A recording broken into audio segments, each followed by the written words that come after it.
وَلَقَدْ يَسَّرْنَا الْقُرْآنَ لِلذِّكْرِ فَهَلْ مِن مُّدَّكِرٍ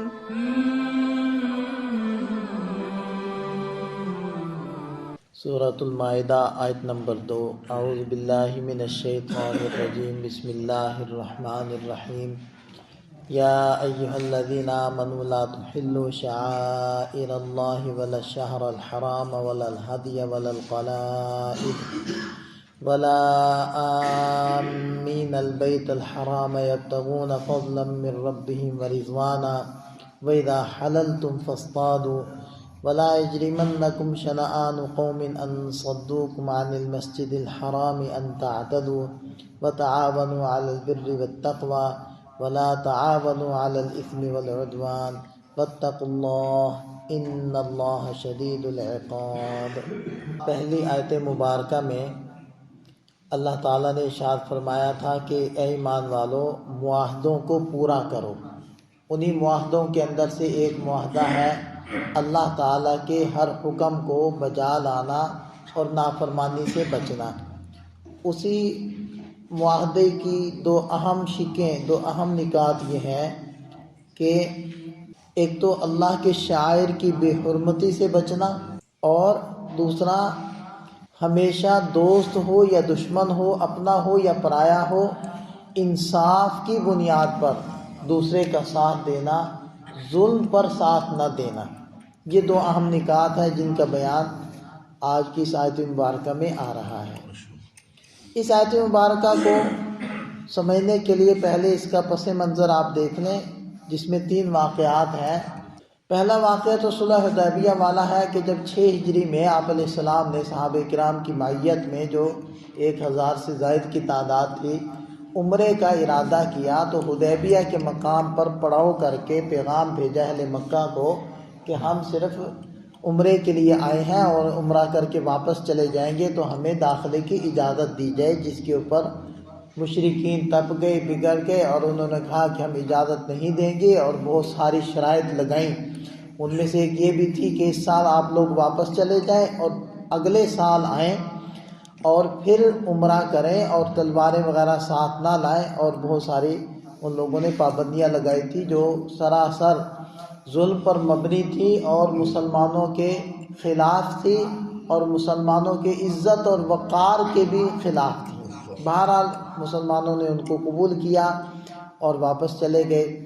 دوسرا واقعہ، حتیم بن ہند نامی ایک شخص تھا، کافر تھا، اور وہ مدینہ طیبہ اپنا مال تجارت لے کر آیا۔ فروخت کرنے کے بعد وہ آپ علیہ السلام کی خدمت میں حاضر ہوا اسلام ظاہر کرنے کے لیے۔ اس کے آنے سے پہلے ہی بذریعہ وحی آپ علیہ السلام کو بتلا دیا گیا کہ یہ کافر ہے اور یہ دھوکہ دے گا۔ تو آپ علیہ السلام نے پہلے ہی صحابہ کرام کو بتا دیا تھا، اب ایک شخص آ رہا ہے کہ جو شیطان کی زبان میں بات کرے گا۔ تو وہ آیا اور اس نے اپنا اسلام ظاہر کیا، اور اس کے بعد وہ رخصت لے کر چلا گیا۔ تو آپ علیہ السلام نے ارشاد فرمایا کہ یہ دھوکہ دے کر یہاں سے جا رہا ہے، مطلب اسلام کو ظاہر کر رہا ہے لیکن یہ مسلمان نہیں ہے۔ اور مدینہ کے باہر اس کے رفقا موجود تھے، اس کے انتظار میں تھے، ان کے ساتھ مل کر مسلمانوں کے جانور ہانک کر لے گیا۔ تیسرا واقعہ کہ جب مکہ مکرمہ فتح ہو گیا 8 ہجری میں، تو دیکھیں کہ آپ علیہ السلام نے ان تمام کفار کو، مشرکین کو معاف کر دیا کہ جو آپ علیہ السلام کی جان کے دشمن تھے، اور انہوں نے حضرات صحابہ کرام کو مختلف طریقوں سے ستایا تھا۔ اور نہ صرف یہ کہ معاف کیا، بلکہ ان کو وہاں رہنے کی اور اسی طریقے سے جو وہ ان کا مشرکانہ طریقہ تھا، اس طریقے سے حج عمرے کی بھی ان کو اجازت باقی رہی اور وہ کرتے رہے۔ اس پر مسلمانوں کے دلوں میں یہ خیال پیدا ہوا کہ ہم تو جائز طریقے سے عمرہ کرنے کے لیے آئے تھے اور ان لوگوں نے ہمیں اجازت نہیں دی تھی، اب یہ ہمارا یہاں قبضہ ہو چکا ہے، ہمیں اللہ تعالیٰ نے تسلط اور غلبہ دے دیا ہے، تو اب ہم ان کو غلط طریقے سے بیت اللہ کے طواف کی کیسے اجازت دے سکتے ہیں؟ تو ان کو منع کرنا چاہیے۔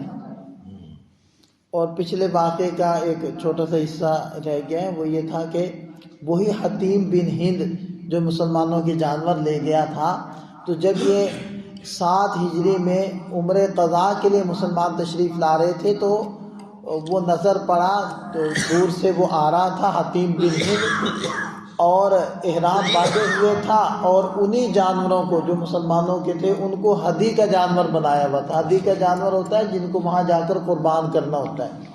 تو اس زمانے میں تو لوگ لے کر جاتے تھے نا، عرب کے اندر تو اتنے جانور نہیں تھے، اب تو وہاں والے انتظام کرتے ہیں، پہلے سے انتظام کر کے رکھتے ہیں۔ تو اس وقت ہر حاجیوں کا قافلہ ساتھ میں قربانی کے جانور لے کر جاتا تھا، اور ان کے اندر کوئی خاص نشانی لگائی ہوتی تھی، جیسے کہ ان کو کوئی ہار ایسا مخصوص پہنا دیا جاتا تھا یا ان کو زخمی کر دیا جاتا تھا۔ تو بہرحال ان کے اوپر کوئی ایسی علامت ہوتی تھی جس سے پتہ چلتا تھا کہ یہ قربانی کے جانور ہے اور یہ حرم کے جانور ہیں، وہاں جا کر ان کو قربان کیا جائے گا۔ اس کو کہتے تھے ہدی، یہ آگے لفظ آ رہا ہے۔ تو نہ اس کے اوپر سواری کرتے تھے، نہ اس کا دودھ دوہتے تھے، اور وہ لوگوں کے کھیتوں میں چرنا چاہے تو اس کو کھلی اجازت ہوتی تھی۔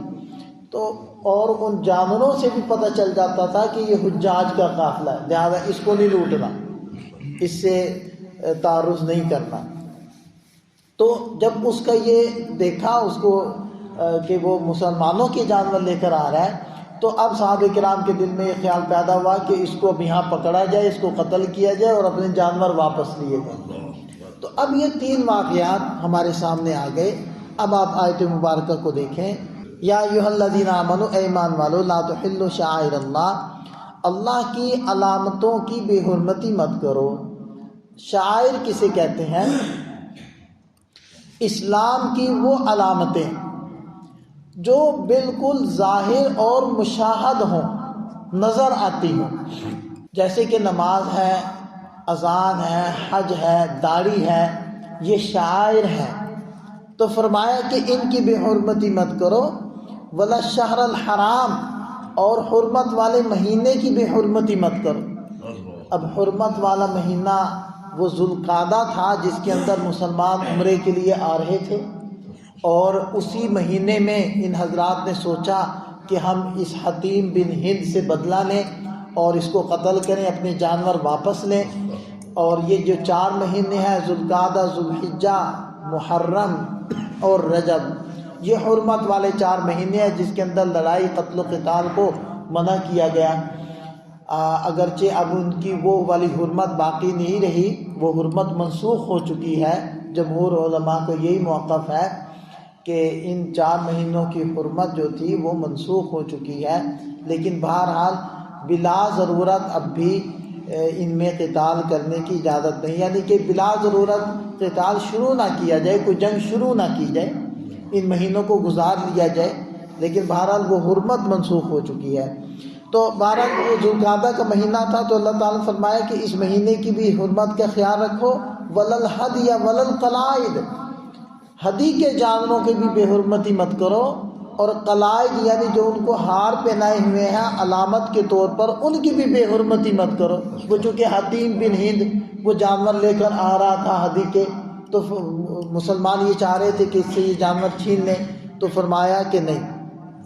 ولا آمین البیت الحرام یبتغون فضلا من ربہم ورضوانا، اور وہ لوگ جو اپنے رب کا فضل اور اس کی رضا کو تلاش کرتے ہوئے مسجد حرام کی طرف جا رہے ہیں اور اس کی نیت کر کے چلے ہوئے ہیں، ان کی بھی بے حرمتی مت کرو۔ اس کے اندر دونوں باتیں آ گئی، وہ حتیم بن ہند بھی آ گیا، اور اسی طرح یہ خیال جو دل میں پیدا ہو رہا تھا کہ جیسے مشرکین نے ہمیں روکا تھا بیت اللہ کا طواف کرنے سے، اب ہمیں یہ قبضہ اور تسلط حاصل ہو چکا ہے، ہمیں ان کو روکنا چاہیے، تو اس سے بھی منع کر دیا گیا۔ وَإِذَا حَلَلْتُمْ فَاصْطَادُوا، اور جب تم حلال ہو جاؤ تو اب تم شکار کر لو۔ سابقہ آیت میں احرام کی حالت میں شکار کرنے سے منع کیا گیا تھا، تو یہاں اجازت مل گئی کہ جب تم احرام کھول دو تو اب تم شکار کر سکتے ہو۔ اور آگے وہی بات کہ وَلَا يَجْرِمَنَّكُمْ شَنَآنُ قَوْمٍ، کسی قوم کی دشمنی تمہیں نہ ابھارے اس بات پر کہ ان صدوکم عن المسجد الحرام، کہ ان لوگوں نے تمہیں مسجد حرام سے روکا تھا، اس بات پر نہ ابھارے کہ ان تعتدوا، کہ تم ان کے اوپر ظلم کرو۔ تم بھی اسی طرح ان کو منع کرو۔ وتعاونوا علی البر والتقوی، نیکی اور تقوی کے کاموں پر ایک دوسرے کی معاونت کرو، ایک دوسرے کے مددگار بنو۔ ویسے تو پوری دنیا کا جو نظام ہے وہ ایک دوسرے کی معاونت کے اوپر قائم ہے۔ دیکھیں جو کپڑا ہم نے پہنا وہ ہم نے تو نہیں بنایا، جو جوتے ہم پہن کر چلتے ہیں وہ ہم نے نہیں بنائے، جن قالینوں پر ہم نماز پڑھتے ہیں وہ ہم نے نہیں بنائے، جس مسجد میں ہم نماز پڑھتے ہیں اس کی دیواریں ہم نے نہیں بنائی، فرش ہم نے نہیں بنائے، یہ دروازے جو لگے ہوئے ہم نے نہیں بنائے۔ کس کس نے بنائے، کہاں کہاں بنے؟ یہ سینکڑوں لوگوں کے بلکہ ہزاروں لوگوں کے تعاون سے یہ چیز بارز وجود میں آئی۔ آپ اپنے گھر کی چیزوں میں تھوڑا غور و فکر کریں، کچن کے اندر جو چیزیں ہیں، کمروں کے اندر جو سامان ہے، وہ کیا آپ نے بنایا؟ وہ پتہ نہیں کہاں کہاں سے بنا ہے اور کن کن طریقوں سے۔ بہت ساری چیزیں ایسی ہوں گی جو دوسرے ممالک کے اندر بنی اور یہاں پہنچی۔ تو پوری دنیا کا جو نظام اور سسٹم چل رہا ہے وہ معاونت پر قائم ہے۔ کوئی بھی بندہ ساری چیزیں نہیں پیدا کر سکتا۔ پیسے والا گندم نہیں اگا سکتا، چاول نہیں اگا سکتا، پیسے والا کپڑا نہیں بنا سکتا، گاڑی نہیں بنا سکتا۔ یہ معاونت سے وجود کے اندر آ رہا ہے۔ اور اللہ کی شان یہ کہ اللہ تعالیٰ نے لوگوں کے دلوں کے اندر چیزیں ڈال دی کہ کون بندہ کیا کرے گا۔ اب آپ بازار میں جائیں، کوئی کپڑے کی دکان بنا کر بیٹھا ہے، کوئی سبزی کی دکان بنا کر بیٹھا ہے، کوئی پھلوں کی دکان لیے بیٹھا ہے، کوئی خشک میوہ جات لیے بیٹھا ہے، کوئی جوتوں کی دکان بنا کر بیٹھا ہوا ہے، کوئی جیولری کی دکان جس نے بنائی ہوئی ہے، کوئی کریانہ سٹور ہے، کوئی جنرل سٹور ہے۔ اب جو کپڑا بیچتا ہے اس کو کہو کہ بھئی تم جوتوں والا کام شروع کر لو، کپڑا ختم کر دو، تو وہ کہے گا نہیں یہ میرے لیے بڑا مشکل ہے، یہ ان کے آرٹیکل ہوتے ہیں، پھر ان کے سائز ہوتے ہیں، وہ سائز پورے کرنے، مخصوص سائز بک جائیں تو وہ پورا کارٹن بیکار میں پڑا رہے گا، سٹاک میں پڑا رہے گا، یہ میرے لیے بڑا مشکل، میں یہ نہیں کر سکتی۔ اور جوتے والے سے کہو کہ تم جوتے ختم کر کے کپڑا رکھ لو، کپڑا بیچو، تو وہ کہے گا نہیں اس کے تو رنگ ہی پورے نہیں ہوتے، مجھے تو کپڑوں کی پہچان ہی نہیں ہے، ان کے رنگوں کی مجھے تو صحیح طور پر پہچان نہیں ہے، اس کے لیے وہ مشکل۔ تو اللہ تعالیٰ نے تکوینی طور پر، انتظامی طور پر لوگوں کے دلوں میں دلچسپیاں ڈال دی۔ جو بندہ، جس بندے کے دل میں جس کام کی محبت آ گئی وہ اسی میں لگا ہوا ہے، اور ایسے لگا ہوا ہے کہ دن کا آرام اور رات کا چین سکون اس نے قربان کیا ہے اس کام۔ اگر زبردستی کسی کے ذمہ لگائیں تو کوئی بھی اس کام کے لیے تیار نہیں ہوگا۔ اب یہ جو دفاتر میں لوگ کام کرتے ہیں ملازم بن کر، تو یہ زبردستی تو ہے، ایک زبردستی ہے نا۔ تو جیسے ہی سوئی پر سوئی چڑھتی ہے وہ نظر آتے ہیں وہاں دفتر میں، وہاں سے غائب، بس وقت ختم ہو گیا۔ فیکٹری کے ملازمین وقت ختم ہو گئے۔ اچھا کہ جو گھڑیوں کی ایجاد تھی نا، گھڑیاں وجود میں آئی تھی، سب سے پہلی ضرورت یہ محسوس ہوئی تھی کہ جو ملازمین کام کرتے ہیں تو ان کو بر وقت بلا کر بر وقت چھٹی دی جائے۔ یہ گھڑی کی ضرورت تھی سب سے پہلے، جس کی وجہ سے پھر سائے والی گھڑیاں بنائی گئی تھی، اس کے بعد پھر پانی والی گھڑی تیار کی گئی تھی، پھر کہیں بعد میں جا کر یہ ڈیجیٹل گھڑیاں بنی تھی۔ تو سب سے پہلی ضرورت اس کی یہ تھی۔ تو جس کا اپنا کاروبار ہو وہ ٹائم نہیں دیکھتا، وہ گھڑیاں نہیں دیکھتا، وہ اپنے اندر ہمت دیکھتا ہے کہ کب تک امید ہے کسی گاہک کے آنے کی، وہ اس وقت تک بیٹھا رہے۔ کوئی دیکھو کوئی 11 بجے تک بیٹھا ہے، کوئی 1 بجے تک بیٹھا ہے۔ تو یہ تکوینی طور پر اللہ تعالیٰ نے دلوں میں ڈالا ہے۔ اب کسی نے کوئی کانفرنس کی تھی یہاں ٹیلوں پر کہ فلاں بندہ فلاں دکان بنا لے، فلاں بندہ وہ برتنوں کی دکان بنا لے، فلاں بندہ کپڑے کی دکان بنا لے، ایسا تو نہیں، خود بخود لوگوں کے دلوں کے اندر ایک طلب پیدا ہوئی۔ تو یہی طلب پیدا ہونے کی وجہ بنی ہے ایک دوسرے کی معاونت۔ تو کائنات کا پورا نظام تعاون پر ہے۔ اب تعاون دونوں طریقے سے ہو سکتا ہے، اچھی بات پر بھی تعاون ہو سکتا ہے، بری بات پر بھی تعاون ہو سکتا ہے۔ جو ڈاکوؤں کے گینگ و گروپ بنے ہوئے ہیں وہ بھی تو تعاون ہی ہے، اور وہ شر کے اوپر، وہ فساد کے اوپر۔ تو اللہ تعالیٰ نے فرمایا کہ نہیں، وَتَعَاوَنُوا عَلَى الْبِرِّ وَالتَّقْوَىٰ، آپس میں ایک دوسرے کی معاونت کرو بر، نیکی اور تقویٰ پر۔ وَلَا تَعَاوَنُوا عَلَى الْإِثْمِ وَالْعُدْوَانِ، گناہ اور ظلم پر تعاون نہ کرو۔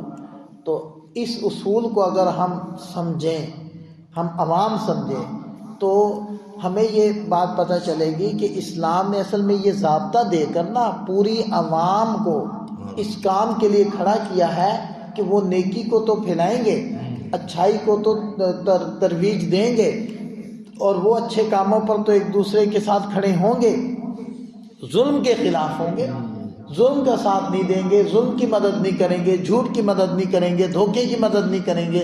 تو اگر ان اصولوں کو ہم سمجھ لیں تو پوری عوام خیر کے لیے کھڑی ہو جائے گی اور شر کے خلاف ہوگی، تو پھر نہ عدالتوں کی ضرورت رہے گی، نہ پولیس کی ضرورت رہے گی، نہ حکومت کی اتنی تگ و دو کرنے کی ضرورت رہے گی۔ اور اگر عوام اس مسئلے کے اوپر کھڑی نہیں ہوتی تو پھر ان ساری چیزوں کا خاطر خواہ فائدہ نہیں ہوگا۔ آپ دیکھ لیں آپ کے سامنے، عوام کے دل میں اگر یہ بات نہیں آ رہی تو پولیس ہے، تو پولیس کے اوپر بھی کرپشن ہے، کرپشن کا الزام ہے، اور پھر پولیس کی نگرانی کے لیے ایک نئی فورس بنائی جائے تو اس کے اوپر بھی کرپشن کا الزام۔ اب وہ ادارے جو بنائے گئے تھے احتساب کے نام پر، ان کے اوپر بھی کرپشن کے الزامات ہیں، جنہوں نے کرپشن ختم کرنی تھی انہی پر کرپشن کے الزامات ہیں، تو آپ کہاں جائیں گے، کیا کریں گے؟ تو یہ وہ اصول ہے قرآن نے دیا کہ یہ صرف حکومتیں نہیں کر سکتی، صرف قانون نہیں کر سکتا، صرف ادارے نہیں کر سکتے، جب تک عوام کے دل میں یہ بات پیدا نہیں ہوگی اس وقت تک کام نہیں چلے گا۔ لہذا یہ حکم دے دیا وَتَعَاوَنُوا عَلَى الْبِرِّ وَالتَّقْوَىٰ، نیکی اور تقوی کے اوپر ایک دوسرے کے ساتھ کھڑے ہو جاؤ، لیکن گناہ اور ظلم پر کھڑے نہ ہونا۔ اسی بات کو آپ علیہ السلام نے ارشاد فرمایا کہ انصر اخاک ظالما او مظلوما، اپنے بھائی کی مدد کر چاہے وہ ظالم ہو یا مظلوم ہو۔ تو صحابہ نے عرض کیا کہ یا رسول اللہ مظلوم کی مدد کرنا تو سمجھ میں آتا ہے، ظالم کی مدد کیسے کریں؟ تو فرمایا کہ ظالم کو ظلم سے روکو، یہ اس کی مدد ہے۔ تو یہ ہے نا کہ نیکی کے ساتھ کھڑے ہو جاؤ اور ظلم کے ساتھ کھڑے نہ ہو، اس کا تعاون نہ کرو۔ جب ایک بندے کو پتہ ہوگا کہ میں جب ظلم کرتا ہوں، میں جب جھوٹ بولتا ہوں تو میرا ساتھ کوئی نہیں دیتا، تو پھر وہ کب تک اکیلا ظلم کرے گا، کب تک اکیلا جھوٹ بولے گا؟ وہ رک جائے گا۔ واتقوا اللہ، اللہ سے ڈرو، ان اللہ شدید العقاب، یقیناً اللہ تعالیٰ کی پکڑ اور سزا بھی بڑی سخت ہے۔ اللہ تعالیٰ ہمیں سمجھ عطا